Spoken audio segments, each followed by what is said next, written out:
advanced na armas na sandata na hindi mananakaw kailanman. Kahit sobrang hirap na hirap po ako magtrabaho, iniisip ko po na kapag huminto ako, sino po yung makikihati sa expenses dito sa bahay. Naging inspired po ako sa buhay ko na kailangan mas pag-igihan ko pa, mas pag-igihan ko na maabot tong pangarap na to. Hello, ladies and gentlemen. This is your guide, Elena, and all our family. Elena Gines lives in Kyiv with her husband Serhiy and their 3 children. It's 2 days before the Russian invasion. More than 1 million Ukrainians have fled the country so far. But Elena feels safest here in the shelter. And you are still resolute to stay? I stay. I still resolute to stay.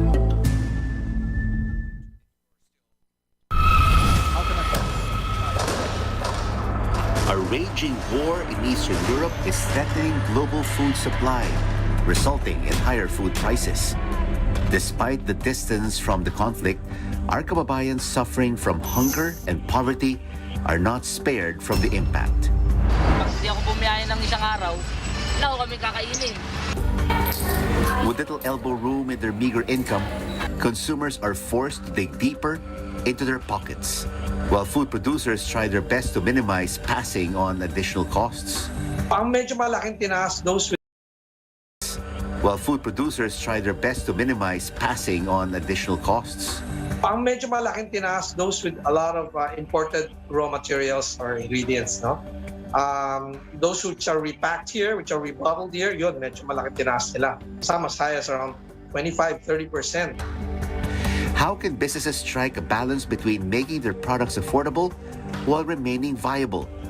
The vision of business resiliency in our C-Suite vision.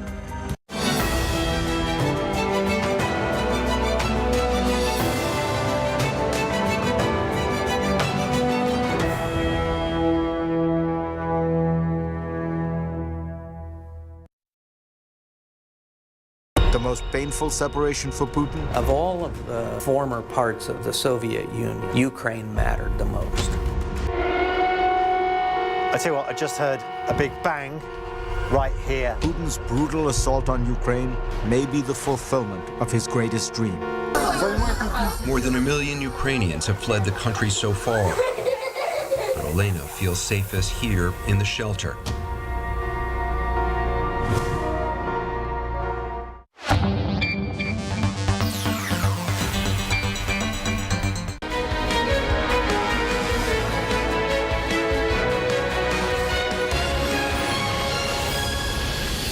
This is Newsnight, where we go above and beyond the headlines. I'm Mai Rodriguez, sitting in for Pia Ontiveros. Tonight on the program, despite a warning from the Interior Department and an appeal from health officials, the Cebu provincial government says its new face mask policy will stay.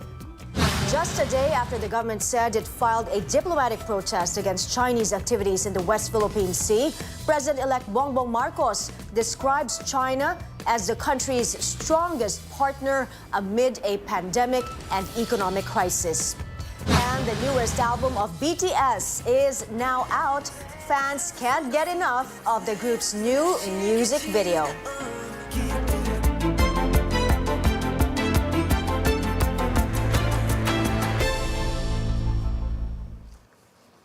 The Cebu provincial government standing pat on its optional face mask policy in a defiant move yet again.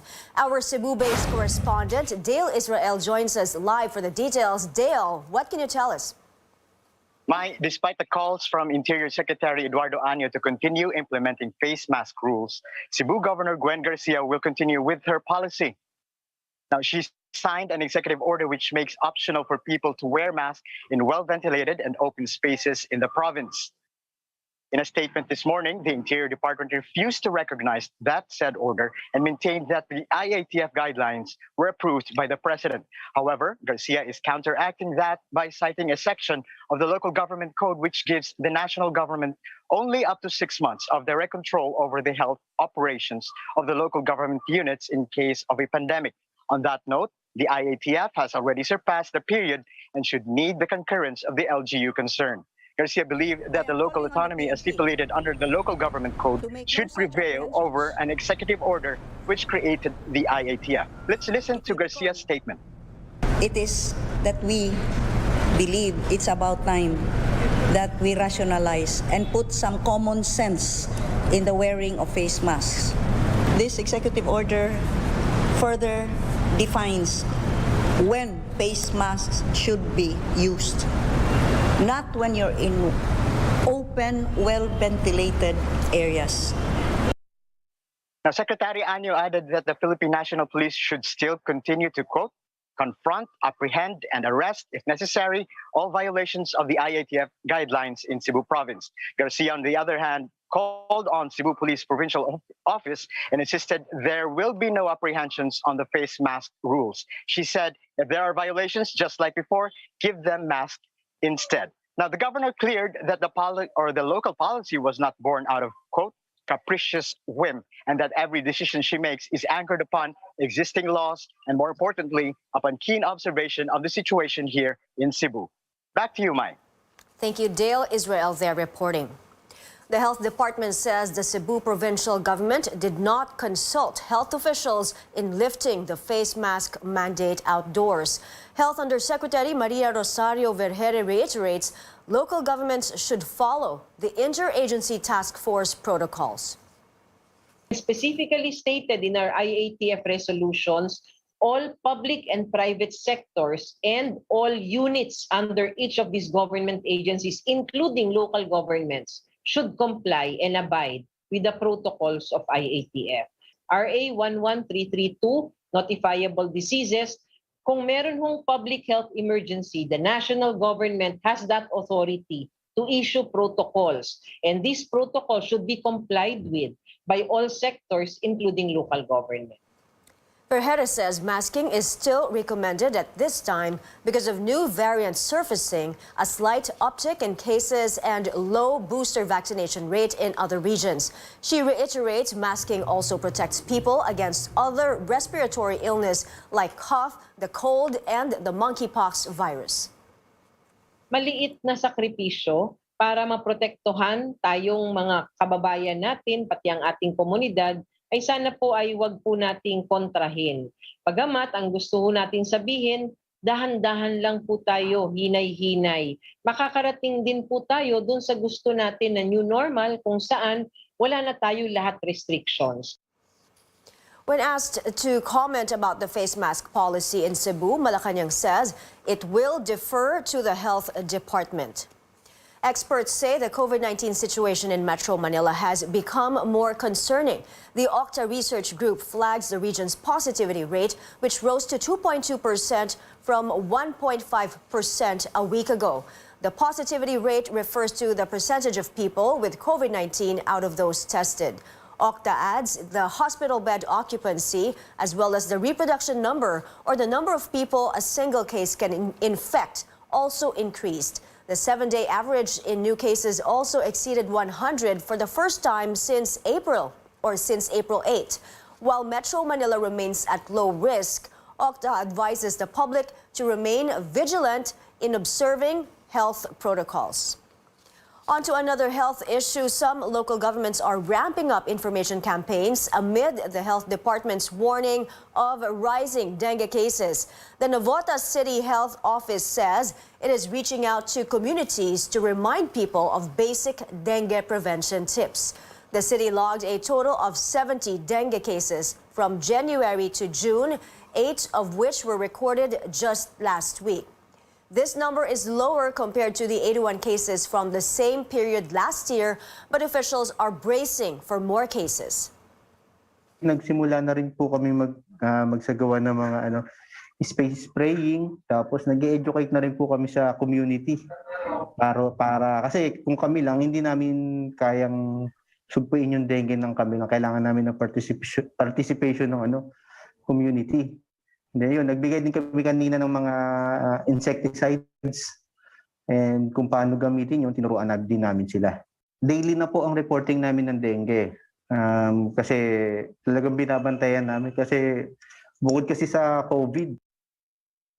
The Regional Health Office in Mimaropa is also promoting dengue prevention through social media. It has circulated an educational video about dengue symptoms and how to protect oneself. These include the 4 o'clock daily habit and the 4S method: search and destroy mosquito breeding sites, secure self-protection with proper clothing and repellent, seek early consultation if one has symptoms, and supporting indoor and outdoor spraying to prevent outbreaks. In other news, fewer Filipinos were out of work in April compared to the month prior. The number of jobless people was at 2.76 million, slightly down from 2.87 million in March. The 5.7% unemployment rate was also the lowest since January 2020. The government says assistance is on the way for poor Filipinos. The 500 peso cash aid payout is expected to begin before the month ends. Isinasaayos na po ng mga ahensya yung kung mga kinakailangang process ng mga documents para makapag-umpisa na po tayo doon sa pamamahagi ng tulong na ito. We remain committed to deliver the promise of President Duterte na ibigay na po itong karagdagang tulong doon sa ating mga kababayan. At inaasahan po natin that itong 500 pesos per month na subsidy ay maumpisahan na nga po bago magtapos yung termino ni Pangulo Duterte. Over 12 million families will benefit from the subsidy. Thousands of consumers, meanwhile, are taking another hit as major power distributor Meralco announces higher charges. Rates will increase by almost 40 centavos per kilowatt hour this month. This means households consuming 200 kilowatt hours will have to pay 80 pesos more per month. Meralco says the increase in cost is driven by higher generation charges and fuel prices. Authorities are testing the water in other parts of Batangas to find out the extent of arsenic contamination in the province. George Cahiles reports experts will also check these water sources for another dangerous chemical that may cause cancer. Gloria is 55 years old and lives in Santa Teresita town in Batangas province. She was found with traces of arsenic in her urine. Bumili na daw ako ng tubig. Bakit daw po? Dahil sa aking balat. Experts earlier found high arsenic content in the water in Barangay Burol. Authorities have discouraged the people from drinking tap water and using it for cooking. But some residents like Margarita Gonzalez choose to disregard the warning. Nakasanayan. Sa totoo lang, nakasanayan. Sa awa naman ng Diyos, wala naman akong naaanuhan pa. Kaya nga lang, long term pala. Pero bahala na ang Diyos doon. The local government says the toxic chemical has contaminated a third of the area's water sources. It says it is planning to work with water refilling stations to help supply clean and affordable water. Priority muna yung aming mga barangay na nangangailangan at tutulong kami sa pagbabayad at pagpo-provide ng containers sa deliveries. As if arsenic contamination is not enough, health experts also trace high levels of radon in some water sources in Batangas. If it exceeds yung regulated natin, ay masama din siya. Kasi it can cause nga cancer of the lungs. Ang matataas talaga yung area na may fissure. Lemery, Taal, Santa Teresita, kasama yan. Kaya ako tinatanong ang probinsya kung nagkakaroon sila ng pag-aaral o pagsusuri dito sa sakit na ito at sa contamination na yan, upang sa gayon, makita natin kung meron ng relasyon. May correlation ba talaga ito o wala? The provincial government says it will continue to monitor the situation in affected areas. Ang unang-una is to continue ang investigation, surveillance ng mga wells, and then pangalawa is to come up with the appropriate messaging para naman yung mga tao ay hindi ma-confuse, mag-panic, para mabigyan natin sila ng tamang kaalaman. Water testing will also cover more areas as local officials provide funds to buy water testing equipment. From Santa Teresita, Batangas, George Cahiles, CNN Philippines. Coming up, President-elect Bongbong Marcos says he will continue President Duterte's independent foreign policy amid a fresh diplomatic protest against China. And some tips on how to look out for fake bills as the Bangko Sentral prepares to release more 1,000 peso banknotes to the public. You're watching Newsnight, where we go above and beyond the headlines.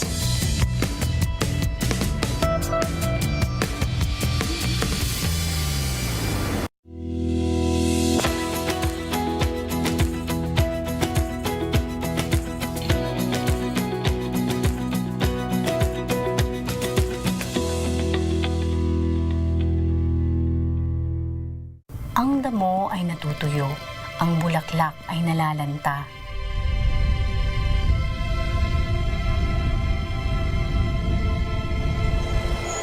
Ngunit ang salita ng ating Diyos ay mamamalagi magpakailanman.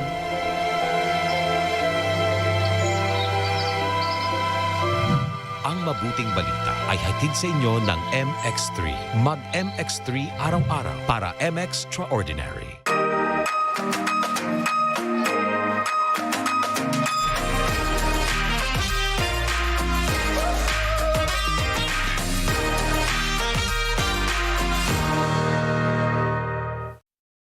Land Bank has always believed that in this country, we have to dream big. And so we learned to build something out of nothing, improving the quality of life for our people so that we can keep in step with a brave new world and make our big dreams come true. Fried chicken? Timplang happy! With easy-to-cook Magnolia Chicken Timplados. Iba't ibang sarap ng chicken, kaya. Anong Magnolia Chicken Timplados mo? Iba't ibang easy chicken sarap. We have the power to protect Mother Earth, keeping it cleaner and greener, to preserve our one and only home. Powering the good life. Meralco.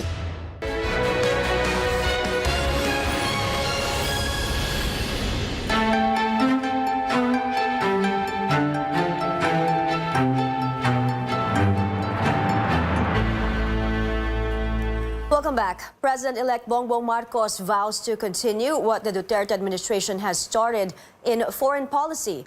He stressed the importance of Philippine-China ties on the heels of a fresh diplomatic protest against Beijing. Joining us live from Makati City is Tristan Nodalo for the details. Tristan, go ahead. My President-elect Bongbong Marcos calls China as the country's strongest partner to help us, or crucial to the pandemic and economic recovery of the Philippines. Speaking at the awarding ceremony for those who constantly promote Philippine-China understanding, Marcos says our relationship with Beijing is important and evolving. He also plans to continue the Duterte administration's independent foreign policy, but he did not elaborate on the specifics of what he intends to do on the so-called independent foreign policy. The President-elect says the future of the Philippine-China ties does not only focus on government initiatives but also to people-to-people relations. Perhaps we will continue what President Duterte has started, what has been described as an independent foreign policy. And this is what we feel is best in the national interest. And we can say we are beyond the pandemic crisis. We are beyond the economic crisis brought on by the pandemic. We can only do it, certainly in the Philippines, we can only do it with our partners. And our strongest partner has always been, in that regard, our close neighbor and our good friend, the People's Republic of China.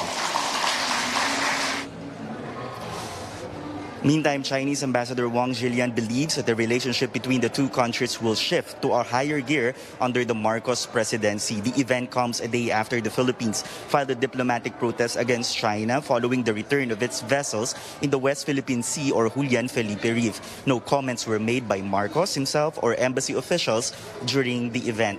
Also present in the ceremony were former President Erap Estrada, Marcos's wife Lisa, and son Sandro. Also, we've seen the incoming cabinet officials like incoming PCOO Chief Trixie Angeles, incoming National Security Advisor Clarita Carlos, and then we also saw Senator Coco Pimentel, who headed the Senate Committee on Foreign Relations in the 18th Congress. Back to you, Mai. Thank you. Tristan Nodalo there reporting. President-elect Marcos is committed to addressing the United Nations concerns on the human rights situation in the Philippines. That's according to the UN representative to the Philippines, Gustavo Gonzalez, who met with Marcos today.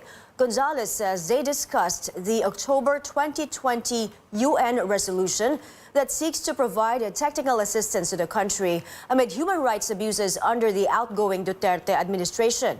The Duterte government has condemned that resolution.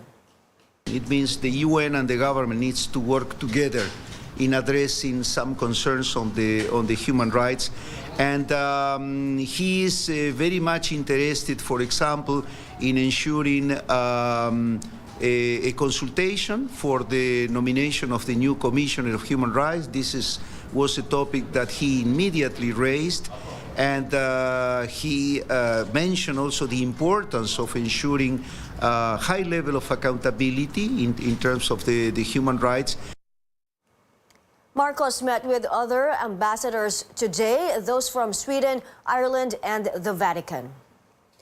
The Senate majority would have to be consulted on the request of Senator-elect Alan Peter Cayetano to become the chairman of the Blue Ribbon Committee. That's according to Senator Migs Zubiri, who is seen as the next Senate president.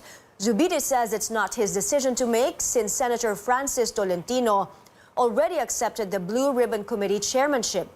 Cayetano said on Thursday he would only accept Zubiri's invitation for him to become part of the Senate majority if he gets the panel. 18 immigration personnel linked to the Pastillas scam have been dismissed from service. The Justice Department, in its resolution, said the 18 immigration officers and employees are liable for grave misconduct, gross neglect of duty, and conduct prejudicial to the best interest of the service. The BI personnel were said to have allowed entry and exit of Chinese nationals without the regular screening process. The scheme was first discovered in 2020 and was the center of a series of Senate hearings. The administrative case stemmed from the fact-finding committee formed by the Immigration Bureau. Earlier, at least 40 immigration personnel were charged by the Ombudsman with graft before the Sandigan Bayan. The Bangko Sentral ng Pilipinas is preparing to increase the circulation of the new 1,000 peso banknote next year. How can the public be on the lookout for fake money? Lois Calderon runs us through some tips and tricks. The new 1,000 peso banknote is in circulation. Because its polymer is 100% waterproof and does not easily tear. That makes it cheaper for the Bangko Sentral to print money. England reports a decrease by 25% in production costs. New Zealand decreased by 58% in production note issuance cost as well. And Australia reports $1 billion of cost savings. So optimistic tayo. At least 500 million new notes with the 1,000 denomination will flow in the financial system by next year. The central bank wants to make sure the banknote you receive is not counterfeit. Counterfeits are not money, diba? So they do not have value. Therefore, they cannot be exchanged. That's why a person receiving a counterfeit note will take a loss. Central bank data shows there are 7.9 counterfeits out of 1 million, way below the red flag used internationally. Nakakainis po kasi syempre napakahalaga ng pera, 'di ba? Tapos pepekein nila. Dinikit po namin siya sa bond paper, tapos pinost po namin sa labas ng tindahan. Nung pinanukli po talaga doon ng nagtitinda. Kasi ano po ang pakiramdam nyo? Siyempre po masakit kasi pinaghirapan mo yung pera na yun, tapos yung matatanggap mo, peke lang. The central bank sums up in 3 words how to check if a banknote is genuine. Feel, look, tilt. Feel its texture. Polymer is smooth.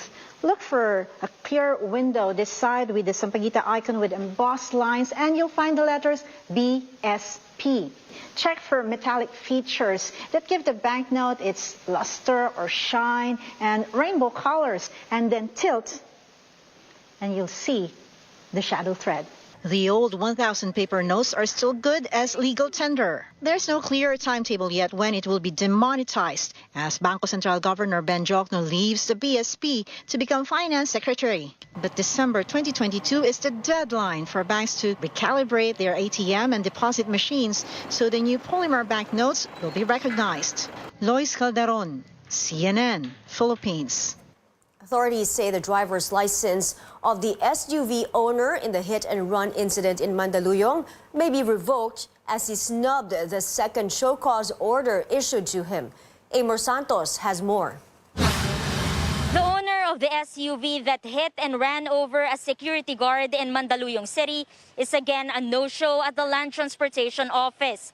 It's the second time that he snubbed the LTO's show cause order. Officials say this means he loses his chance to explain his side, as his case is now up for resolution. The LTO's Intelligence and Investigation Division will submit its findings to the hearing committee, which will then make the recommendation to LTO Assistant Secretary Edgar Galvante. They hope to complete this process by Monday. It is most likely that we will recommend the possible revocation. His sports utility vehicle can also be impounded anytime, according to officials. The motor vehicle registration is under alarm. There will be no transaction like transfer of ownership, transfer of change of color. The police filed criminal complaints against SUV owner Jose San Vicente on Monday.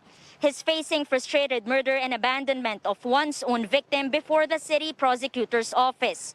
On the question whether he was also the one driving the SUV during the incident, yun po yung presumption natin. Kasi wala naman kasing nilulutang na driver. Meanwhile, the victim, security guard Christian Floralde, was discharged from the hospital Thursday afternoon. He says he's still on painkillers due to abdominal pain. His security agency says it paid less than 200,000 pesos for the hospital bill. The employer says the SUV owner's camp offered to shoulder the medical expenses, but they turned it down. Floralde, meanwhile, has said he will pursue the case against the SUV driver. Well, una sa lahat, hindi kasi namin priority na ayusin yung kaso na yan. During the time na tumatawag sila sa amin, nasa ICU yung tao namin. I do not know whether my guard can make it or not. Totoo lang, masama pa rin po yung loob ko sa ginawa niya sa akin. Tinakbuhan niya ako. Hindi man lang siya tumigil. Bago sa iniwanan ako. Pero may Diyos tayo na marunong batawan. Ang Diyos na ho yung bahala sa kanya. Police say they are ready to serve the warrant of arrest once issued by the court. Amor Santos, CNN Philippines. Entertainment updates still ahead. BTS says the best moment is yet to come, but today comes pretty close for the group's ARMYs. Details about the newly released album and music video after the break.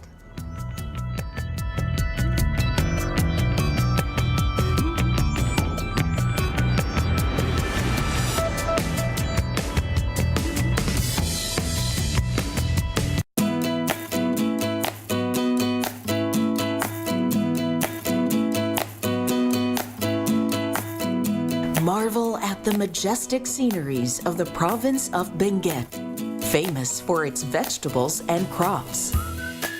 Here, potato farmers abound, thanks to its cool temperature. Ang patatas dito sa Benguet, tingnan natin ang skin, mas makinis, may malaki, Super XL, XL, big, medium. May marble pa. Despite being landlocked, Benguet Province is overflowing with talent.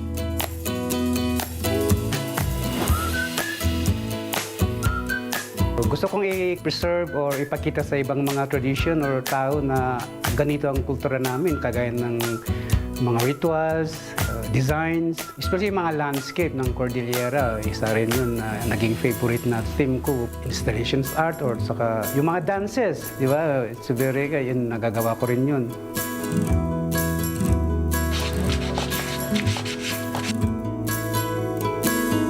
Benguet is a great destination for foodies.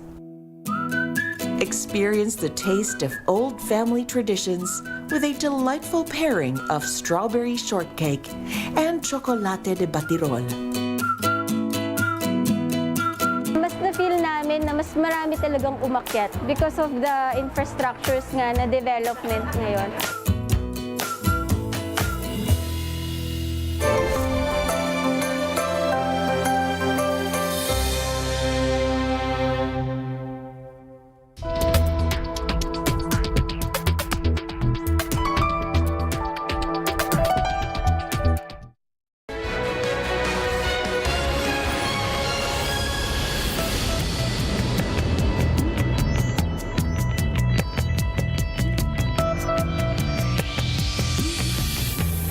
You're watching Newsnight. In time for Pride Month, Rebel Wilson comes out by letting people in on her new relationship that's like a fairy tale come true. The actress posted a photo with her girlfriend Ramona Agruma, a fashion and jewelry designer. The caption reads, "I thought I was searching for a Disney prince, but maybe what I really needed all this time was a Disney princess." Here at home, pop rock band Lainey puts up a fourth night in Manila for its A November to Remember tour. The show added because of high demand is scheduled on November 15 at the Mall of Asia Arena in Pasay. Tickets are now on sale. Initially, only 3 Lainey concerts in the country were announced, slated for the 11th to the 13th. And the wait is finally over for BTS ARMY's. The K-pop sensation's new album, Proof, is out. The 48-track anthology has works from the group's nearly 9-year run and 3 new songs. The music video for Yet to Come also dropped today. Take a look. The best yet, so hold it close. The best, 'cause I just wanna see who's next. 눈부시게 기억들 속에 좀 아름답게. Yeah, the past was honestly the best. BTS is set to perform tracks from Proof on Monday, June 13th, to mark its 9th anniversary. This will stream live on the group's YouTube channel. And that's it for now. Join me again on news.ph at 7. I'm Maya Rodriguez for Newsnight, where we go above and beyond the headlines.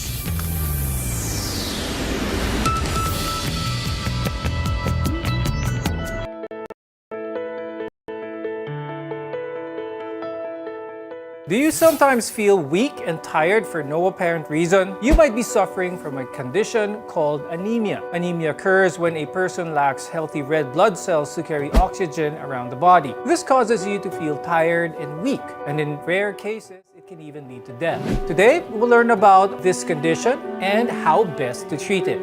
I'm Dr. Freddy Gomez, and this is MedTalk Health Talk on CNN Philippines.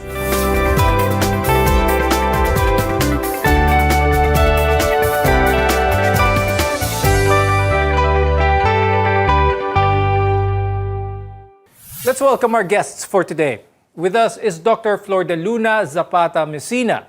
She is a hematologist from the University of Santo Tomas and Cardinal Santos Medical Center. Also with us is Dr. Ira Inductivo Yu. She is a gastroenterologist from the National Kidney and Transplant Institute, as well as the Diliman Doctors Hospital. Now, according to the World Health Organization, anemia remains to be a major global public health problem, with about 2.3 billion people affected by this condition. In the Philippines, studies show that a large percentage of the population suffers from micronutrient deficiencies, the most common being iron deficiency anemia. Dr. Messina, how does anemia become a public health issue, especially in a country like the Philippines? As there's a high incidence of anemia, and it should not be taken lightly because some mild symptoms like headache, dizziness, or weakness can be a cause of absenteeism at work. And so this affects the overall productivity of our workforce. Are there areas in the country, Dr. Messina, that are usually affected by this condition? The incidence actually is not based on the region, but more of age group. No? The risk factors or vulnerability depends on the age group. There are several types of anemia, but the most common worldwide and in the Philippines are iron deficiency anemia or IDA and vitamin deficiency anemia. Dr. Messina, still, can you tell us more about these two common types of anemia? Basically, there are three types of anemia when it is based on the cause. The most common is nutritional anemia. These are the iron deficiency, vitamin B12, and folic acid deficiency. The second would be the problems in production or bone marrow disorders. And the third is destruction of red blood cells, or what we call hemolytic anemia. But the two are less common. Now, let's discuss the symptoms ng anemia. Dr. Ira, what signs should people look out for about this condition? The level of the anemia would dictate the severity of the symptoms. So if you're just having very mild decrease in hemoglobin, people might just not, in fact, notice it. Or the manifestation would just be easy fatigability. Baka dati nakaka-jogging ng 15 minutes. This patient now could not even tolerate 5 minutes of jogging. Some patients would also have some sort of hingal. Dati, they can probably walk from the first floor to the fifth floor without any difficulty, but now would take only 2 flights of stairs, and probably that's all that they can do.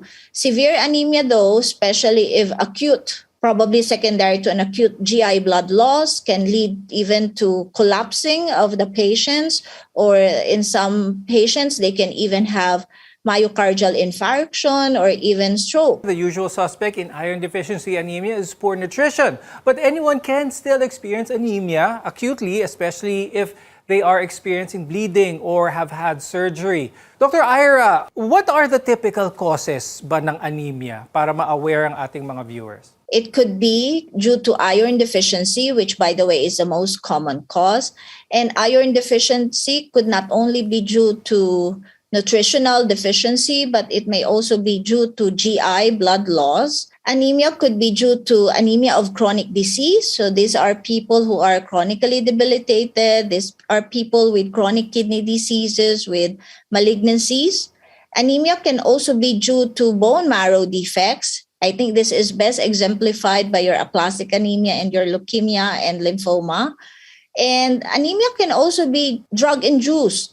There are several medications that can bring about anemia. Example would be chemotherapeutic drugs, your immunosuppressant azathioprine, and even some hepatitis C medications like ribavirin and interferon. So basically, the way to analyze anemia is to zero in what is the cause, and from there on, treat the patient accordingly. Dr. Ira, what gastrointestinal disorders increase the risk for anemia as well as iron deficiency anemia in particular? Anything that has the potential to bleed in the GI tract can lead to anemia because of blood loss. So you can have bleeding peptic ulcers as cause of your iron deficiency anemia.